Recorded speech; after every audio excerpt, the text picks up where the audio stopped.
మాతాకు జై. జై శ్రీరామ్. శంభో శంకర. ఇవాళ మన హైందవ ధర్మ ట్రస్ట్, హైందవ ధర్మం అంటే ఏమిటంటే మన అఖండ భారతదేశంలో కూడా హిందూ ధర్మం పుట్టింది ఈ ధర్మం నుంచే.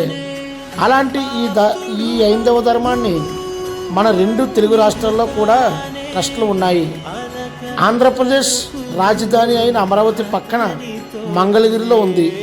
అలాగే హైదరాబాద్ మాదాపూర్లో కూడా ఉంది. అలాగే కాశీలో ఉంది, మదురైలో ఉంది, అయోధ్యలో ఉంది, అలాగే పూరిలో ఉంది. హైందవ ధర్మం అంటే మన భారతీయ గణకీర్తికి నిదర్శనం. మన భారత్ మాతకు మనం గౌరవించాలి. కనుక హైందవ ధర్మ ట్రస్ట్ వ్యవస్థాపకులు కరణ మురళీకృష్ణ గారు నాయుడు గారు నిత్యం హిందూ ధర్మం గురించే నిత్యం పోరాడుతారు. హైందవ సామ్రాజ్యం మన ఛత్రపతి శివాజీ గారు కళ్ళ కన్నట్టే మన మురళీకృష్ణ నాయుడు గారు సేమ్ అలాగే పోరాడతారు. అలాగే మన హైందవ ధర్మం మన భారతదేశం అంతా కూడా విస్తరించాలని చాలా కష్టపడుతున్నారు. అలాగే అయోధ్య రామ మందిరం గుడి కట్టవలసిన సమయంలో అంతా ముస్లిమ్స్ పోరాటం చేసి మన కరుణ మురళీకృష్ణ గారు 25 ఏళ్ళు శ్రమించి కష్టపడి పోరాటం చేశారు. అలాగే ఈరోజు మన మంగళగిరిలో హైందవ ధర్మ ట్రస్ట్ ఆఫీస్లో పూజ చేసుకుంటున్నాము. ఇక్కడ మనం గర్వపడాల్సింది ఏంటంటే శ్రీరాముడితో పాటు శ్రీ వెంకటేశ్వర స్వామితో పాటు శివుడితో పాటు మన భారతదేశ జెండాకు కూడా ఇక్కడ పూజ చేయడం విశేషం.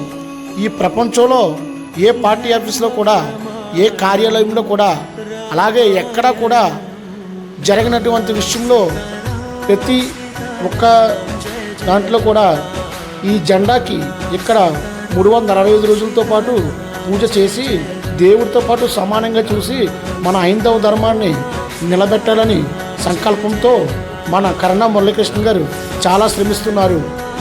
భారతమాత యొక్క జెండాకు 365 రోజులతో పాటు దేవుడితో సమానంగా భారతమాతను కొలిచేవారు మన కరుణ మురళీకృష్ణ గారు.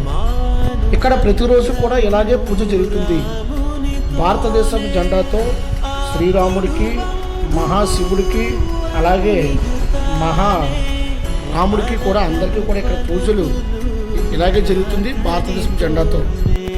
అలాగే దేవతలకు, గోమాతలకు, త్రిమూర్తులకు, సీతారామచంద్ర ప్రభువుకి, సకల దేవతలకు కూడా ఇక్కడ నిత్యం 365 రోజులు కూడా మన భారతదేశపు జెండాతో పూజ జరుగుతుంది.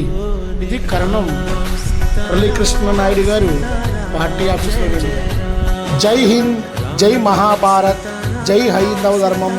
ఇలాగే ఈ హైందవ ధర్మాన్ని కొనసాగిస్తారని మనస్ఫూర్తిగా కోరుకుంటున్నాను. జై శ్రీరామ్, జై మహాభారత్, జై భారత్ మాతాకు జై. జై జై హింద్. జానకి రాఘవదే, ఎప్పటికీ జానకి రాఘవదే. నా రాఘవ ఎవరో ఆయన్నే అడిగి తెలుసుకో నన్ను తీసుకువెళ్ళినప్పుడు.